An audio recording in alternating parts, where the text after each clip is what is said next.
રાજકોટ રેલનગરમાં આવેલા ટ્યુશન ક્લાસમાં માસૂમ વિદ્યાર્થી સાથે અમાનવીય વર્તન બાળકને નિર્દયતાથી ડામ અપાતા વાલીઓએ પ્રદ્યુમન નગર પોલીસ સ્ટેશનમાં નોંધાવી ફરિયાદ ક્લાસીસ બંધ કરો અને શિક્ષકને કડક સજા કરો પીડિત પરિવારની ઉગ્ર માંગ ટ્યુશન સંચાલકની દાદાગીરી સામે પ્રદ્યુમન નગર પોલીસે શરૂ કરી કાયદેસરની કાર્યવાહી શિક્ષણના ધામમાં લાલચોળ ક્રૂરતા ડામ આપનાર શિક્ષક સામે કડક પગલાં ભરવા પરિવાર અડગ અહેવાલ સંજય પોપટ ટ્યુશનમાં જાય છે 6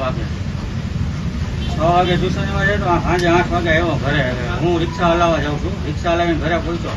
મેં જોયું કે આ છોકરાને ડામ આપ્યા છે એટલે મને એવી જાણ મળી એટલે હું એના ઘરે કહેવા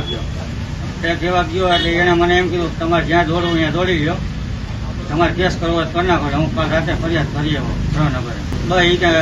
છોકરો તોફાન કરતો હતો એટલે જીરાલી બેન અશ્વિનભાઈ અટક ખબર નથી કેટલા સમય બાળક જાય છે બાળક 5-6 મહિના થઈ જાય પોલીસે શું વાત કરી પોલીસે ફરિયાદ કરી છે હવે અત્યારે લઈ જશે એમ કીધું છે આજે તો લેડીઝને અટકાયત ન કરે રેલનગર વિસ્તાર શ્યામજી કૃષ્ણ વર્મા ટાઉનશીપ સંજય સ્કૂલની બાજુમાં અમારી માંગ તો એ છે કે આ ક્લાસીસ બંધ થઈ જવું જોઈએ ટ્યુશન ક્લાસ